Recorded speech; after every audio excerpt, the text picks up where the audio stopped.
In the remote Ozark Mountains of Newton County, Arkansas, 28 trappers vanished without a trace between 1897 and 1899.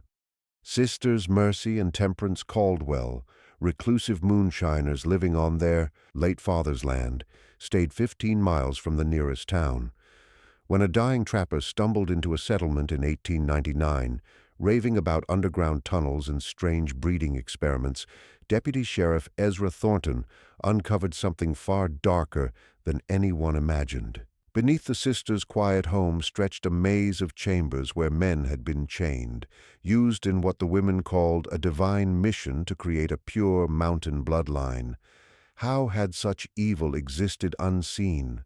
What kind of darkness grows when blind faith and isolation twist together? The Buffalo National River region in 1897 was like a world forgotten by time. Thick woods of oak and hickory covered slopes so steep that sunlight barely reached the valley floor even at midday. Small settlements were scattered through the wilderness like distant islands, each made up of just a few families, separated by days of travel on rough mountain trails. There were no telegraph lines linking them, no railroads cutting through the hills, and no nearby sheriff to call when trouble came. A person could vanish into those mountains forever, swallowed by the wild terrain that had claimed countless lives since settlers first came west into Arkansas. The Civil War had shattered what little structure the area once had. By the 1890s, this part of the Ozarks still resisted the changes sweeping the rest of America. For many families, survival meant hard work and luck. The one steady way to earn money came each autumn when trappers set out into the deep valleys of the Buffalo River, searching for beaver, mink, and otter. Their pelts were sold at small trading posts scattered through Newton County, providing the cash families needed to make it through the year. In this harsh land, the Caldwell sisters lived alone in a way that locals thought strange, but not unheard of for mountain folk. Their father, Josiah Caldwell, had been a respected moonshiner, known for producing strong whiskey from a still hidden deep in a hollow about 15 miles from Parthenon, the nearest settlement.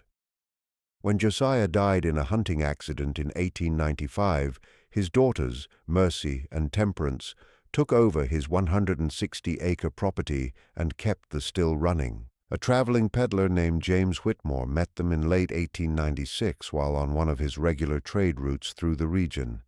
He would later remember the visit with an uneasiness that stayed with him for years.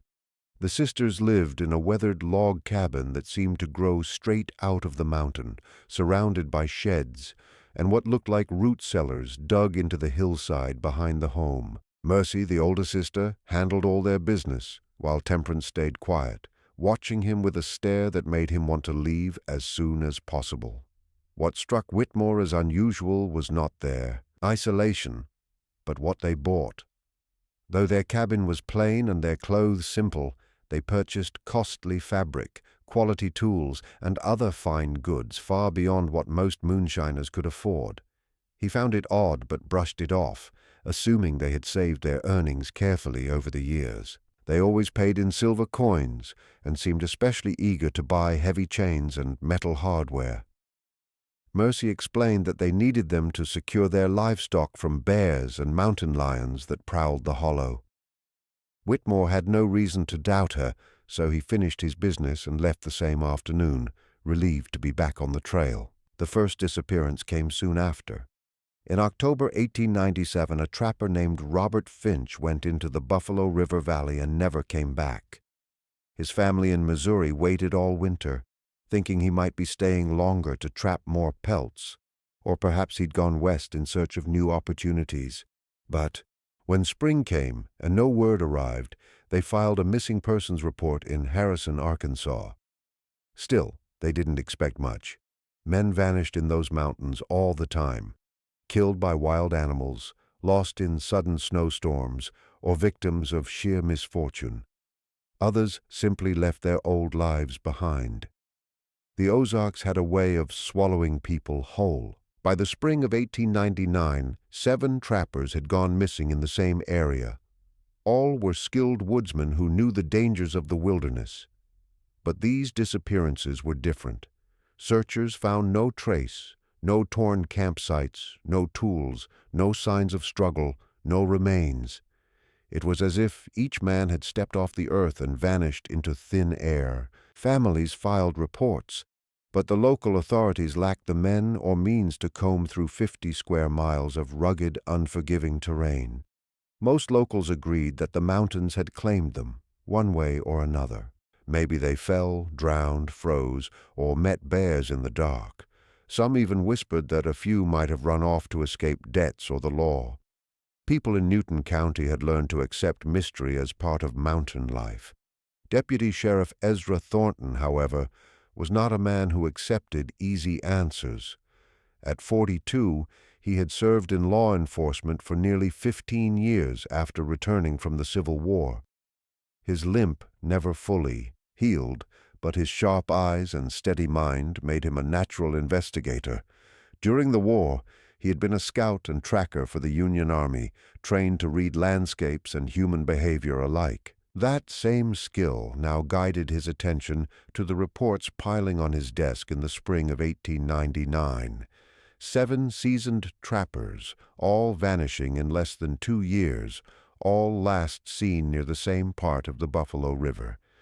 The odds of that being coincidence felt impossible. Yes, men died in the mountains, but not like this. These weren't amateurs or thrill-seekers. They were professionals with families relying on their earnings, men who knew how to survive alone for months at a time. Thornton studied every case, interviewed relatives, and plotted their last known locations on a hand-drawn map. Slowly, a pattern began to form. Each disappearance centered around one specific stretch of wilderness, about 15 miles southeast of Parthenon. Local trappers now avoided the place. They couldn't explain why, just that the air there felt wrong. Some claimed they heard strange noises in the valleys or saw smoke rising from places where no one lived. Thornton pressed for details and discovered that the area was dominated by the Caldwell property. The sisters still ran their late fathers still and rarely came to town. Most locals doubted they had anything to do with the missing men. The Caldwells were odd, yes, but mountain folk often were. And what reason would 2 solitary women have to harm strong, able-bodied trappers? Still, something about the coincidence troubled Thornton. In late April 1899, he decided to see the place himself. With the help of a local guide, he began the hard 2-day trek through rocky trails and tangled woods toward the Caldwell Hollow. The land seemed to resist visitors, every step reminding them why so few ever came this way. The guide told Thornton that old Josiah Caldwell had chosen this hollow precisely because of its isolation. Out here, the law didn't reach, and no one cared about what a man brewed in secret. When the guide finally led Thornton into the clearing, the deputy saw the cabin for the first time. Dark wood against darker trees, smoke curling weakly from a chimney. The sisters came out to meet him. Mercy Caldwell stood nearly 6 feet tall, with long gray-streaked hair and piercing blue eyes that met his with calm defiance. Her sister, Temperance, was smaller but more unsettling, silent as stone and watching his every move. She didn't blink much. Thornton introduced himself politely, saying he was investigating reports of missing trappers who might have passed through the area. Mercy nodded and said that yes, sometimes men stopped by to trade or buy whiskey. She spoke with careful courtesy, her voice smooth but distant, while Temperance stood just behind her, still and unreadable. Mercy listed the names of men she remembered meeting and described what they bought and when they came by. Thornton noted that her recollection was unusually sharp. Too sharp, perhaps, for people she claimed to have met only once. He couldn't help but wonder how she remembered such small details about men who had vanished without a trace. When Thornton asked about the missing individuals, Mercy gave several explanations. One person had talked about going west to California. Another seemed troubled by personal issues and said they wanted a fresh start elsewhere. Several others had passed through without incident, and she assumed they moved on to better hunting areas. Her answers sounded believable, spoken calmly with references to Scripture, as if the Bible guided her everyday thoughts. Yet Thornton, trained to notice subtle signs, saw inconsistencies. The sisters appeared poor, their clothes patched, their cabin showing signs of wear and minimal upkeep.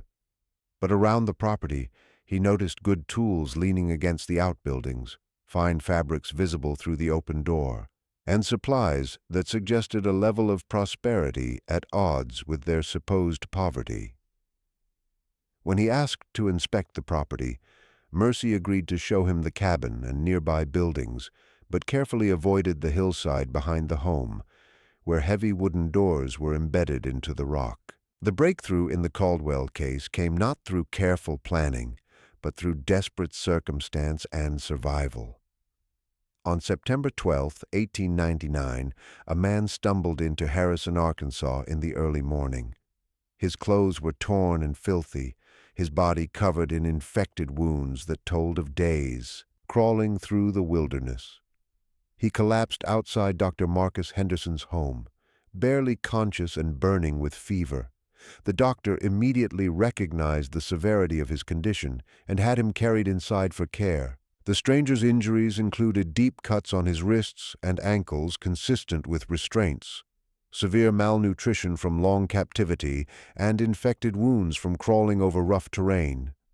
As Dr. Henderson treated him, the man drifted in and out of fevered consciousness, speaking in fragments that seemed like delirium, but repeated certain phrases: the breeding room, the sisters, cellar, chains in the darkness, men screaming. Henderson understood that whether fevered or real, the statements hinted at horrors far beyond an accident or misadventure.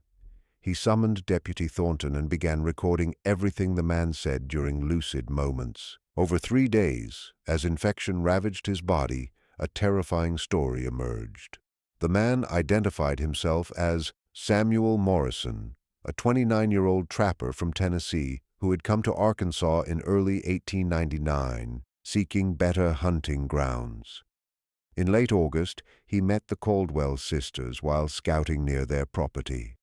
Mercy invited him to trade moonshine for information on good hunting spots. Morrison agreed, hoping to form a useful supply connection for the winter. He remembered drinking from a cup Mercy offered.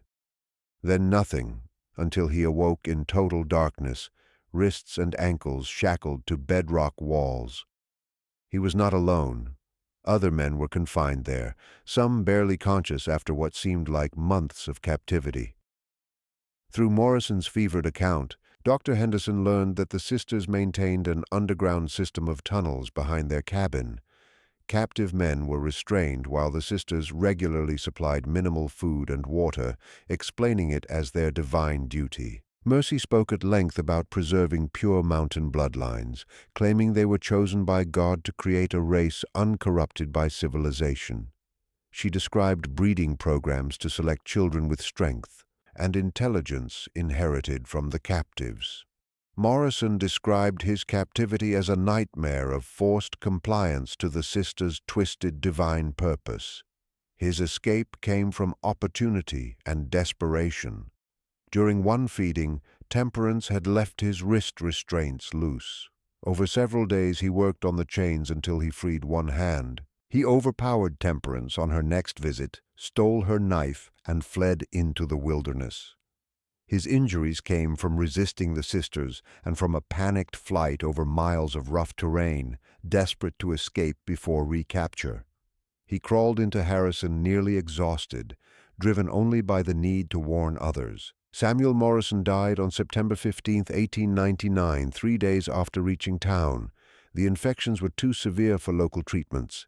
Yet in his final lucid hours, he provided Dr. Henderson and Thornton with details of the Caldwell property, the hidden cellar entrance, the layout of tunnels, and the names of other captive men. Morrison's testimony gave Thornton crucial evidence, but legal authority to raid the Caldwell homestead was hard to obtain. Officials doubted a dying man's fevered statements, particularly the implausible claim that 2 mountain women could capture and imprison strong men. Thornton spent 2 weeks navigating bureaucracy, documenting Morrison's account, and convincing state authorities to involve federal marshals. By early October 1899, he had 6 marshals ready for the dangerous mission into the mountains. The raid began on October 8, 1899, departing Harrison before dawn. The journey to the Caldwell home took a full day. Thornton briefed the marshals on what Morrison's testimony suggested they might encounter, stressing caution. The sisters had operated for years through isolation, careful victim selection, and sophisticated methods to control men stronger than themselves. Approaching the hollow in late afternoon, Thornton divided his men to block escape routes, while he and 2 marshals moved toward the main cabin. The property seemed empty, smoke rising from the chimney the only sign of life. Thornton called out, demanding the sisters show themselves. Mercy appeared instead, emerging from one of the heavy doors in the hillside. In an instant she withdrew a small vial from her dress, drank its contents, and collapsed. The marshals rushed forward, but she was already convulsing. Poison, prepared for this moment, ended her life within minutes. Thornton realized her knowledge of the crimes would die with her. Temperance emerged from the cellar entrance and chose violence. She attacked the nearest marshal with a hunting knife. The marshal fired in self-defense, hitting her in the chest. She fell beside the cellar entrance, dead before Dr. Henderson could attempt treatment. With both sisters gone, Thornton faced the grim task of searching the property described by Morrison. The cellar entrance led to tunnels carved into bedrock, descending into the mountain. The marshals lit torches, discovering a complex exceeding Morrison's descriptions. Chambers branched from the main tunnel. Some had straw mattresses and buckets, others chains anchored into stone. The air was thick with the smell of waste, unwashed bodies, and decay. In the 3rd chamber they found 3 living victims, children aged 3 to 7, huddled in fear. They had never seen sunlight and knew only darkness. Dr. Henderson coaxed them gently, documenting their extreme malnutrition and developmental stunting. Deeper chambers revealed burial areas where victims had been disposed of. Thornton documented 28 bodies in various stages of decomposition. Personal effects allowed identification of many victims, matching missing persons reports. William Hartman, a cautious Missouri trapper, was recognized by a belt buckle. Joseph Miller, a strong German immigrant, was identified by his blonde hair. The most damning evidence was Mercy Caldwell's diary, hidden in a quilt lining. Pages detailed the sisters' operation, recording every victim and noting traits desired for breeding. Mercy's writings revealed their conviction in divine purpose, quoting scripture to justify crimes, including forced reproduction and the frequent deaths of infants. She showed no remorse, only frustration when plans failed. The surviving children posed challenges for 1899 medicine and social services. They had never seen sunlight, never spoken normally, and reacted with extreme fear to the outdoors. They were placed in a Little Rock orphanage. The oldest learned limited speech but never fully recovered. The younger 2 remained largely unresponsive. All 3 eventually died young, the oldest at 14, weakened by malnutrition and trauma. The community reacted violently. Families burned every Caldwell structure, cabin, outbuildings, and the wooden doors hiding the cellar. They filled the cellar with rubble, leaving the hollow unnamed on maps, a place where no decent person ventured. Thornton completed his report in November 1899, documenting every detail with precision. His work became a model for rural crime investigation and influenced law enforcement procedures in Arkansas for decades.